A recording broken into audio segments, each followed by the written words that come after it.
parlons voile en ouverture de cette nouvelle édition de Smart Sport. Bonjour Pierre. Bonjour Richard. Alors Corum l'Épargne, société de gestion, elle compte 180 salariés, je crois, et investit 14 millions d'euros sur 4 ans en sponsoring. Frédéric Puzin, son président, est avec nous aujourd'hui. Bonjour Frédéric Puzin. La voile, encore la voile, toujours la voile. Il n'y a que la voile qui porte vos couleurs? Oui, à cet instant, oui. Pourquoi? Et pour les années à venir, je pense. Parce qu'on cherchait un projet qui nous permette de représenter le projet de l'entreprise en tant que tel. Et la voile était le support tout désigné. Alors, on ne l'a pas choisi comme ça au hasard. Hein. Ça a été une démarche construite. Et on est arrivé à cette conclusion-là. On n'y est pas arrivé tout seul. On s'est fait aider pour arriver à cette conclusion-là. Alors, quelle forme prend cet investissement? Alors, c'est un investissement à plusieurs étages. D'abord, on a une organisation particulière parce qu'on est propriétaire du bateau. C'est notre bateau. Et ça coûte combien un bateau? Un bateau, ça coûte 6-7 millions d'euros. Voilà, ça c'est juste la construction. Après, il faut le faire vivre, le faire évoluer.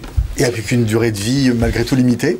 Oui, alors il y a des histoires qui peuvent durer plus ou moins longtemps avec le même bateau. C'est très variable. Nous, on est parti sur une plateforme qu'on va faire évoluer. C'est un peu comme une écurie de Formule 1 en définitive ou une écurie automobile. On part sur une plateforme, on la fait évoluer. Il y a des ingénieurs, il y a toute une team technique. Avec une durée de vie justement du bateau qui évolue aussi, parce que je pense que le bateau doit suivre un peu les évolutions technologiques. Oui, alors c'est ce que je vous disais, les bateaux peuvent avoir soit des vies très courtes parce qu'on décide de changer de plateforme, ou alors au contraire on peut s'en servir pour la faire évoluer dans le temps. Et il y a des histoires de bateaux comme ça qui pendant 10 ans ont gagné beaucoup de choses en étant le même bateau. Vous avez casté Nicolas Troussel, qui est votre skipper. Comment l'avez-vous sélectionné ? Alors c'est une histoire un peu personnelle entre Nicolas et moi. Il se trouve que la voile est ma passion par ailleurs. Rien à voir avec le fait qu'on ait choisi la voile, hein, tiens à le préciser. Et voilà, j'ai croisé Nicolas sur une course. Et je ne connaissais pas Nicolas, qui était quelqu'un très célèbre dans la voile, puisque on dit que quand on fait une course dans laquelle on gagne vraiment avec beaucoup d'avance en prenant un chemin complètement différent de celui des autres, ça s'appelle faire une trousselle. Voilà. C'est resté en jargon. Voilà. Et je ne le savais pas. Ouais. Et donc j'ai rencontré Nicolas et le projet est parti comme ça. Je suis curieux, hein, mais quel est son mode de rétribution? Alors, il est rémunéré avec un salaire fixe. Et puis, il y a une part variable à la performance. Alors, la performance, elle n'est pas que sur le côté sportif, elle est aussi sur le côté représentation, et puis aussi sur le côté, je dirais, intégration globale avec l'équipe et le fonctionnement de l'équipe. Justement, quelle est la contribution de Nicolas Troussel et de son bateau sur l'impact des collaborateurs? Oui, alors, ce n'est pas Nicolas Troussel et son bateau. C'est une équipe qui s'appelle Corum l'Épargne, donc qui a ce bateau avec un skipper, mais le skipper n'est rien sans l'équipe, et ça c'est notre mode de fonctionnement. C'est-à-dire que ce sport a un fonctionnement un peu particulier, c'est-à-dire qu'on connaît vraiment le skipper, et puis on connaît le bateau, mais personne n'imagine que derrière il y a tout un staff très nombreux sans lequel absolument rien ne peut se passer. Et nous, c'est les valeurs qu'on essaye de porter en avant, parce que comme dans notre métier, c'est pas un individu tout seul, un gérant star par exemple qui va faire la différence, c'est toute une équipe, et ça c'est très important pour nous. Vous parlez d'équipe justement, elle est constituée de combien de personnes cette équipe? Il y aura des ingénieurs, des techniciens? Voilà, alors il y a 17 personnes, en gros il y a un bureau d'études de 4-5 personnes, il y a un team manager avec des gens qui s'occupent de tous les aspects logistiques, parce que le bateau il bouge dans le monde, il faut le faire bouger, il faut faire bouger les équipes. Puis après, il y a un staff qui permet de faire la maintenance et l'entretien.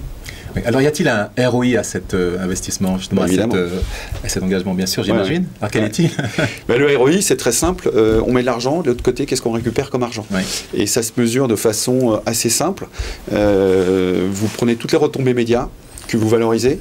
Ensuite, vous regardez l'évolution de votre notoriété. Donc celle-là, aujourd'hui. Par exemple, la qualité de votre notoriété, parce que c'est très bien de faire parler de soi, mais si par exemple vous êtes dans un sport dans lequel votre sportif se fait contrôler pour dopage, voilà, ça devient très compliqué. Donc c'est tout ça qu'on mesure, qu'on quantifie, et on le fait faire par des organismes indépendants. Je me suis intéressé, évidemment j'ai fait mon métier, je me suis informé, je suis allé sur votre site, j'ai vu qu'il y avait des web-séries, des images prises en drone. Vous déployez beaucoup d'énergie et beaucoup de moyens pour faire vivre cet engagement. Oui, parce que alors j'aime pas tellement ce terme de sponsoring, parce que, encore une fois, c'est vraiment un projet comme un autre dans l'entreprise, et c'est un projet qui est au service de notre notoriété. C'est un petit peu différent que de donner un budget, un skipper et un bateau. Donc on est vraiment intégré, et ce projet-là ne vit que si on lui donne de la chair. Enfin, c'est-à-dire qu'on a un squelette qui est ce projet sportif, mais autour de ça, il faut faire de la communication, il faut animer des réseaux sociaux, il faut avoir un axe de communication qui soit cohérent, et puis il faut arriver à le faire rebondir dans tous les aspects de notre communication. Donc c'est une vraie équipe, c'est très complet. Il y a à peu près 5 personnes qui, à côté de l'équipe sportive, s'occupent de ces sujets de communication. Mais dans ce que j'entends, là, il y a beaucoup d'humanité dans votre approche, dans ce partenariat. L'humain est essentiel justement dans vos rapports avec la voile, avec ce projet? Oui, alors le choix de Nicolas, il n'est pas complètement, il s'est pas fait par hasard. Nicolas, quelqu'un de très talentueux. Ses amis d'enfance, c'est Armel Lecléache et Jérémy Bayou, donc des stars dans le monde de la voile. Ils étaient 3 copains. Nicolas a gagné beaucoup de choses quand il était jeune. Il a notamment gagné 2 Figaro. Et puis, il a peut-être pas eu la chance, ou peut-être pas été au bon moment. Il a jamais eu l'occasion de faire un Vendée Globe. Et pour nous, avoir un talentueux qui était avec une histoire personnelle, qui était une forme de regret, peut-être de frustration de ne pas avoir pu faire ce qu'avaient fait ses amis, c'était à la fois lui donner cette chance-là, mais c'était au-delà de la chance, c'était de se donner les moyens aussi d'avoir un skipper de top niveau, et puis avec une histoire personnelle, une trajectoire personnelle. Et Nicolas, contrairement à Jérémy Bayou ou Armel Lecléache, a fait son premier Vendée Globe, il avait 46 ans, quand les autres en avaient déjà fait 2 ou 3, voire 4. Et vous, la voile, vous êtes pratiquant ou seulement sympathisant? Non, alors ça a été un grand problème, parce que quand on a décidé de faire du sponsoring voile, l'histoire, elle vient d'un jeune homme qui se présente, un financier qui travaille en salle de marché, qui vient voir ma directrice marketing et lui dit, voilà, j'ai un projet voile pour faire la mini transat sur un tout petit bateau, je cherche un sponsor. Donc cette personne avait un projet personnel très simple, et ma directrice marketing me dit, écoute, c'est un bon projet, et je lui dis, très bien, mais il faut quelque chose qui corresponde aussi aux ambitions de l'entreprise, et pour ça, c'est autre chose qu'une mini transat avec juste quelqu'un qui va finir 30e ou 40e. Et l'histoire est partie comme ça, et j'avais un problème, c'est que moi, c'était ma passion par ailleurs. Alors, pas le sport que fait Nicolas, qui est la voile en solitaire. Je voulais pas qu'il y ait de confusion en interne, ni en externe vis-à-vis de nos clients, nos partenaires. Donc, il a fallu qu'on arrive à me convaincre qu'effectivement, c'était le bon choix. Et ça s'est fait par des consultants, et on est arrivé à cette conclusion-là, donc on est parti.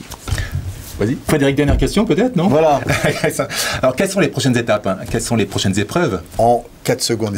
C'est très simple, il faut faire progresser le bateau. Ouais. Voilà, donc c'est des sauts technologiques. Mais quelle course Alors, la grande course de l'année, ça va être la route du Rhum. Quand? Voilà, c'est début novembre, donc ils traversent l'Atlantique et puis ils vont jusqu'à Pointe-à-Pitre. Merci beaucoup, on suivra.